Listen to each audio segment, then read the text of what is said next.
Hi, this is Valerie. Welcome to Dashley YouTube channel. Let's start.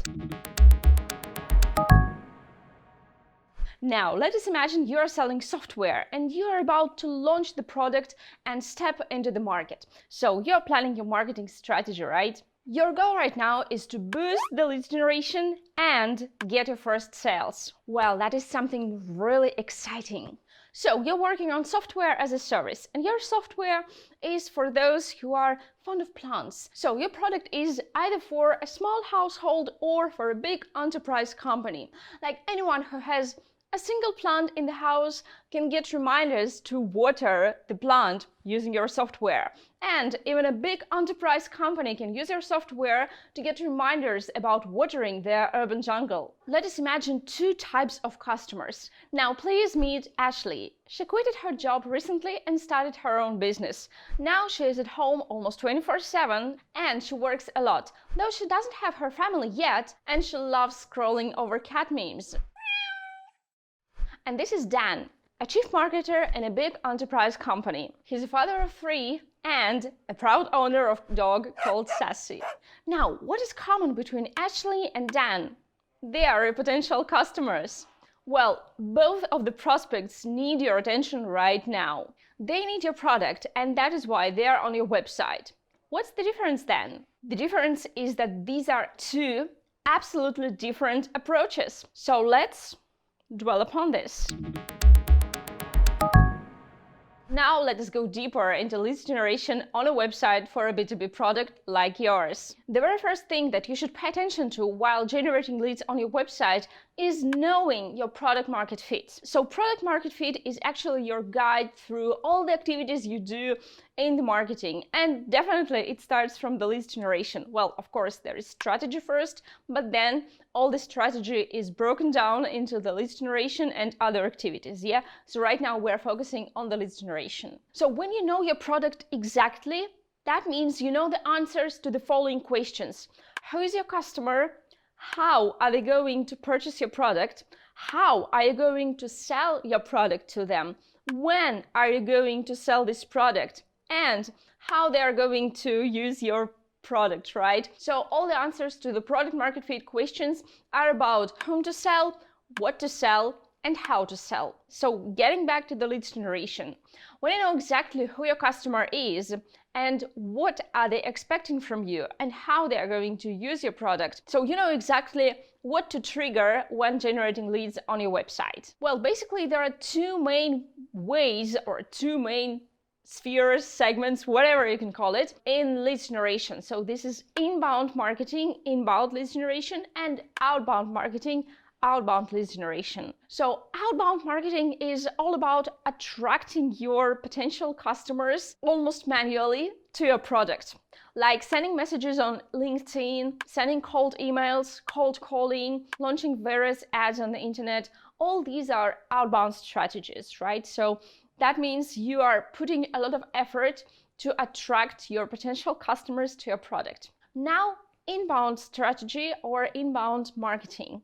Well, these are all about the organic ways to get your audience to your website. So these include content marketing, of course, which is blogging, also search engine optimization, lead nurturing on the website, and live chat and messages on the website as well. So like you are attracting the attention to your product using different organic ways, and once the traffic is on your website, they are starting to feel interest to your product, and that's where you trigger them to become your leads. So it doesn't matter whether you are adopting inbound strategy or outbound strategy. All the traffic you are attracting is going to land your website anyways. And that is a very essential product in your funnel, and that is where lead generation starts. Now, how to convert traffic into your prospects, and how to generate leads, and how to work with them further. So remember Ashley and Dan. Let's use these two examples. At the very beginning, you don't know the intention of the traffic commerce, if I may put it so.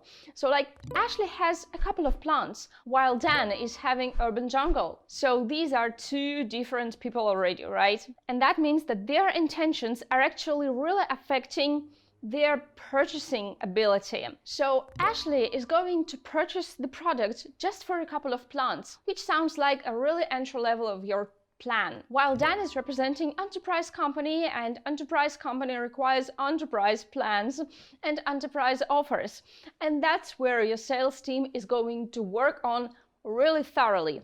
While Ashley is qualified as a person who is able to purchase the product herself and adapt it to her needs herself as well. So to qualify these intentions, you are going to use the data tracking and also the chatbot on your website.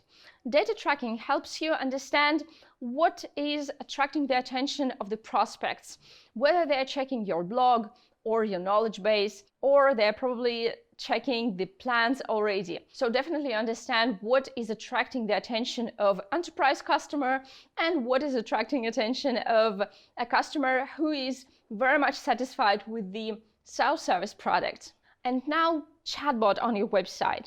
That is also a great tool to qualify the prospect and understand whether your salespeople are going to work on them or not.